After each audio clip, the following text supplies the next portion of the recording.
Portal da Assembleia fala sobre as eleições de 2012. Nós estamos recebendo aqui nos nossos estúdios o cientista político Eduardo Lula, vai conversar conosco sobre o processo eleitoral. Bom dia. Bom dia. Bom dia, Eduardo Lula. Bom, nós temos vários prazos aí já pela legislação eleitoral e a gente vem acompanhando essa agenda, não é, em relação a essa agenda das eleições. E nós temos agora já, de fato, um número de candidatos, são mais de 10 mil candidatos no estado do Maranhão. Temos já no site do TSE, já é possível consultar, por exemplo, o patrimônio declarado dos candidatos junto ao Tribunal Regional Eleitoral, na página do TSE. Sobre essas eleições, o número de candidatos, 10 mil candidatos, Imperatriz é a cidade com o maior número de candidatos a prefeitos no estado. Dentro da normalidade ou alguma alteração em relação aos últimos pleitos? Não. Na verdade, quem tinha esse dado de maior número de candidatos a prefeito sempre foi São Luís, até porque por aqui tem segundo turno. Nas cidades onde não há segundo turno, como é o caso das todas as outras 216 cidades que não são Luís no nosso estado, a dinâmica da eleição acaba levando que não se tenha um número tão grande de candidatos. O que aconteceu em Imperatriz, sem dúvida, é uma surpresa. No mais, é mais ou menos isso mesmo. A gente tem um número de pouco mais de 400 candidatos a prefeito, 10 mil candidatos, 9 mil candidatos a vereador. É o que a Justiça já estava esperando. Agora começa uma fase de muito trabalho, porque com o registro das candidaturas, passa a iniciar agora o prazo de 5 dias para as impugnações das candidaturas. Então, a gente já teve no dia de ontem as primeiras impugnações, com o Ministério Público já agindo no interior do Estado. Isso também deve acontecer em São Luís. Bom, o que pode levar à impugnação de uma candidatura, do registro de uma candidatura? A pessoa, para ser candidata, ela tem de preencher duas condições. De um lado, ela tem de não ser inelegível, ou seja, ela não pode incidir causas de inelegibilidade, aí a gente fala da lei da ficha limpa, da lei complementar 64/90. E, por outro lado, ela tem de preencher as condições de elegibilidade, que são outras condições que a lei prevê. É um ano de filiação, não ter problema com a quitação eleitoral, ter prestado conta de campanha. Então, há uma série de situações que têm de ser analisadas para que a pessoa possa ser candidata. Além do Ministério Público, é importante que a gente diga, também os adversários talvez sejam quem mais fiscalizem, porque conhecem a vida pregressa dos candidatos. Então, ao lado do Ministério Público, os partidos políticos, as coligações, elas também podem ajuizar essas ações de impugnação de registro de candidatura. Em relação à declaração de patrimônio junto ao Tribunal Regional Eleitoral, entrando no site do TSE e observando o que tem lá, a grosso modo, imagina-se que algumas situações ali são peças de ficção. Caso o candidato tenha declarado, ou a Justiça descubra alguma alteração entre aquilo declarado, os valores declarados, os bens, o patrimônio e a realidade, isso pode ser também motivo de impugnação? Isso não pode ser motivo de impugnação. Essa é uma das falhas da nossa legislação. Na verdade, a declaração de bens do candidato, ela serve para algo futuro, que é para quê? Para que se verifique ao final do mandato, caso eleito, se há alguma discrepância entre o que ele conquistou ao final do mandato e o que ele tinha à época da eleição. Até porque, sendo, em tese, um servidor público, tendo uma remuneração fixa por mês, ele não pode ter esse acréscimo patrimonial de uma vez só, sendo prefeito, sendo governador, sendo deputado. Mas a lei não prevê outras consequências para isso. Então, os candidatos, até para que não tenha visibilidade sobre o patrimônio deles, acabam orçando bem para baixo o seu patrimônio. Então, a gente vai ver apartamentos que, na vida real, valem 500 mil, 600 mil reais, vão estar avaliados por 10% desse preço lá na declaração de bens dos candidatos. Infelizmente, é assim que vem acontecendo, não só aqui no estado do Maranhão, mas no Brasil como um todo. Esse raciocínio se aplica também àquele valor colocado lá em relação à previsão de gastos de campanha? A previsão de gastos de campanha, aí já tem uma consequência maior. O candidato não pode ultrapassar aquele teto de gasto de campanha. Então, eventualmente, se ele chega no segundo turno e já chegou no limite de gastos que ele estipulou para a sua campanha, ele não vai ter como gastar mais.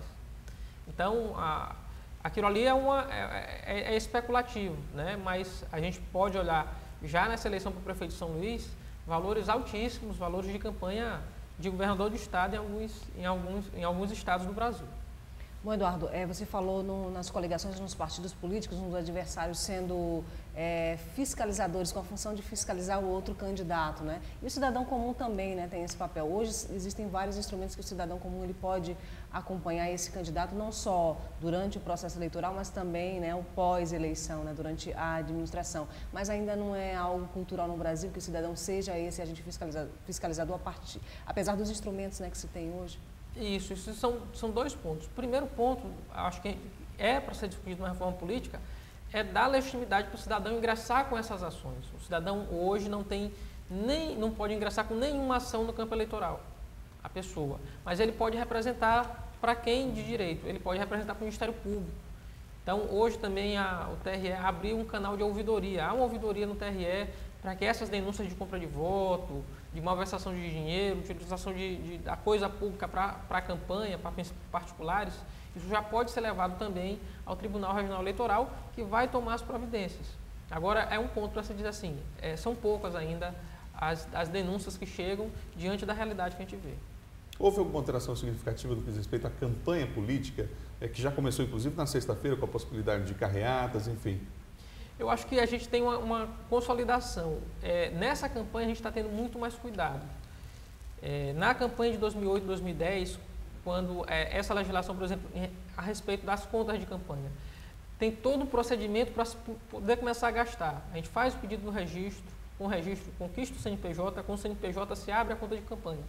Só com a conta de campanha é que a gente vai poder começar a gastar. Então, a gente ainda não vê na cidade material de campanha, a gente não vê adesivo, a gente vê ainda na internet, porque ali acontece de forma gratuita. Até as carreatas, caminhadas que aconteceram das candidaturas, a gente não via material nenhum de campanha, não via bandeira, não via nada, porque não pode acontecer. Então, as campanhas, dessa vez, estão tendo muito cuidado de evitar, logo a princípio, aí serem acusadas de terem cometido caixa 2 na eleição. Agora, Eduardo, quanto ao parlamento estadual, a gente tem alguns candidatos aí como deputados, que são candidatos no interior do estado e também na capital. O que muda dentro desse cenário? Esses parlamentares, eles podem ser candidatos e, ao mesmo tempo, continuar exercendo aqui o cargo como deputado? Podem, não há nenhuma vedação da lei para que eles permaneçam candidatos e deputados.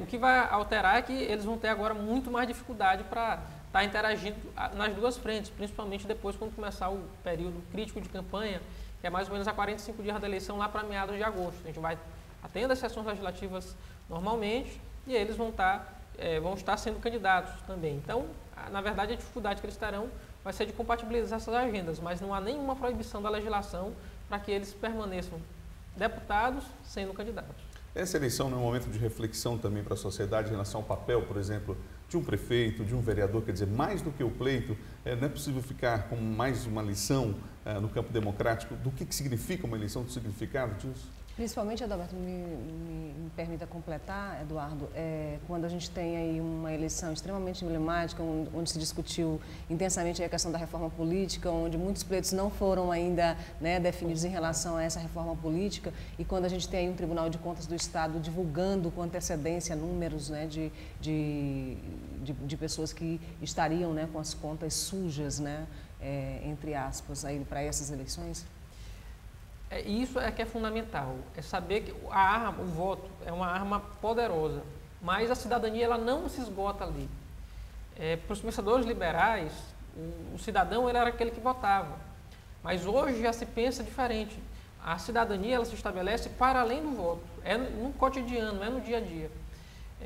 A gente tem dados alarmantes dessa lista do Tribunal de Contas do Estado. 80% dos nossos gestores públicos têm contas rejeitadas, com irregularidade insanável, então, em tese, estariam inelegíveis. É um índice altíssimo, não pode ser assim. Era para ser o inverso, era para ser 80% dos gestores públicos terem as contas aprovadas, os 20% terem as contas rejeitadas. Aí a gente se pergunta, então, por que isso está acontecendo?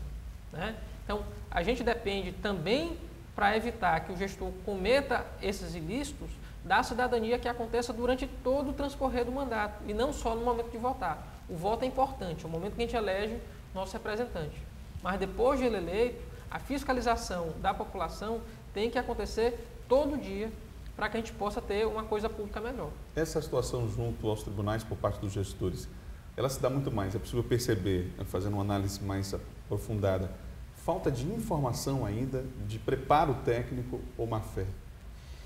É uma junção de tudo. A gente tem uma dificuldade muito grande de ter mão de obra no interior do estado. Em alguns menores municípios, a gente tem dificuldade, ninguém quer se deslocar para lá. Então, como é que um município com 6, 7 mil habitantes, sem infraestrutura de saúde, sem infraestrutura de educação, vai ter, por exemplo, um serviço de contabilidade lá funcionando no município para prestar as contas da prefeitura, sendo que hoje é altamente complexo o fato de se prestar contas.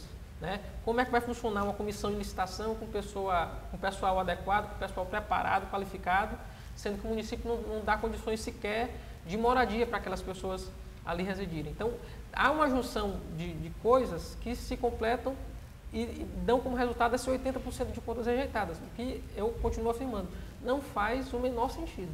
Assim, é um absurdo, é para a gente estar sempre assustado quando chega nessa totalidade, quando o Tribunal de Contas oferece o resultado de seus julgamentos, a gente chega a essa quantidade. Bom, Eduardo, em relação à eleição no interior do Estado, o panorama, né, a gente já vê aí muitos conflitos em vários municípios, aí pedido aí dos promotores, né, de mais segurança nesses municípios. Deve ser uma eleição muito tensa, assim como nas outras eleições também? As eleições municipais do Maranhão têm essa paixão muito acentuada. Eu já tive a oportunidade de advogar no interior do Estado e até para o advogado as pessoas levam esse lado. Então, a gente tem que ter até algum cuidado. Então, os promotores, os juízes também têm que ter esse cuidado. Agora, o que a gente pede é que a população deixe isso de lado e tenha calma, porque passada a eleição, o prefeito é de todo mundo. Não é só o prefeito de um lado, o prefeito é da cidade toda. Então, que isso passe, tenha calma, tenha paciência, que tudo deve transcorrer na Santa Paz. Porque em 2008 a gente teve alguns episódios lamentáveis no nosso estado, inclusive com incêndios, com brigas, com muita confusão. Tomara que a gente tome essas providências agora com antecedência, já antevendo essas situações que podem ocorrer, para que isso não volte a acontecer em nosso estado. Do ponto de vista até educativo, é importante a gente reforçar um pouco o papel que tem o vereador, que tem o legislativo municipal, muitas das vezes confundido até pelos próprios candidatos, né, durante a campanha, com o papel do executor, do executivo. O vereador, na nossa Constituição, o município ele tem papel fundamental e o vereador é essa formiguinha. Agora, ele não tem papel de poder executivo. O papel do vereador não é dar um caixão, o papel do vereador não é conseguir o asfaltamento da rua. O papel do vereador não é esse. O papel do vereador, a princípio, é legislar e fiscalizar a atuação do prefeito. Eventualmente, se ele tiver força política para tanto, óbvio que ele vai conseguir melhorias para um bairro, ele vai conseguir melhorias para a cidade, junto a uma articulação com o Poder Executivo. Mas não é esse o papel primordial dele. O primeiro papel do vereador, enquanto Poder Legislativo, enquanto representante da população, é fiscalizar a atuação do Poder Executivo, é fiscalizar a atuação do prefeito, né? Então, é importante que a gente também diga para a população qual é, de fato, o papel do vereador. Porque, às vezes, há uma confusão e a população acaba achando que o papel do vereador é conseguir um incentivo, conseguir uma doação, ou eventualmente até dar dinheiro. Nada disso é papel do vereador, na verdade. Bom, aconteceram muitas críticas em relação ao aumento, né, do número, ampliação do número de vereadores na capital, mas o aumento desse número, né, de vagas para o parlamento municipal não significa um legislativo mais eficiente, né? Não significa um legislativo mais eficiente, mas a gente também tem que contra-argumentar para pensar o seguinte: aumenta o número de vereadores, aumenta necessariamente a representatividade. Agora não aumenta gasto da Câmara Municipal. Em geral, as pessoas ficam assim, vai aumentar 10 vereadores, então vai aumentar os gastos. O gasto vai permanecer o mesmo da Câmara Municipal. O que o Executivo encaminha para a Câmara Municipal por mês não muda. O que aumenta é o número de vereadores, aumenta em 10. Então a gente tem que se perguntar o seguinte: aumentando a representatividade, será que vai ser melhor ou pior para a cidade? É essa pergunta que a gente tem que fazer para saber se a gente critica ou não o aumento do número de vereadores. A princípio, eu não vejo motivo para se criticar. Eu acho que aumenta a representatividade da cidade. São Luís, hoje, com 1 milhão de habitantes, é muito grande. Havia locais da cidade que não tinham representante no parlamento. Eu acho que podem passar a ter. Então, como não há esse aumento de gasto, e aí se houvesse eu também seria contra, eu não vejo motivo para a gente criticar esse aumento do número de vereadores. É importante hoje, nós já temos, nessa jovem democracia do Brasil, instrumentos significativos de controle social. Mas eu quero me reportar aqui a questão da campanha eleitoral que vai começar nos próximos dias no rádio e na televisão. Já temos avanço em relação à legislação da propaganda e da publicidade no Brasil. Então, um produto que é vendido, e se ele não atender exatamente aquelas expectativas ou aquilo que foi propagado, a empresa pode ser punida por propaganda enganosa. Esse princípio não poderia ser aplicado também em relação aos políticos, já que muitas campanhas elas são muito mais efeitos, muito mais cheias de efeitos especiais, digamos assim, de computação gráfica e de propostas que, na verdade, acabam não sendo implementadas? Deveria. É importante, se debateu em 2009 isso, e na última hora acabou saindo da proposta. Era uma espécie de recall que se estava estabelecendo na legislação brasileira. Era o seguinte, se houvesse muitas promessas e essas promessas não fossem cumpridas a contento, no meio do mandato a população poderia revogar o mandato do candidato do Poder Executivo. Isso, o recall não se aplicaria ao Poder Legislativo. Infelizmente, isso na última hora saiu. Hoje há apenas, tão somente, uma previsão de que os candidatos ao Poder Executivo, eles, junto com o seu pedido de registro, eles formalizem suas propostas de campanha. Eles formalizam um programa de governo para a cidade. As consequências que a Justiça vai dar para essa formalização do programa de governo e o seu não cumprimento, a gente ainda vai ver no futuro.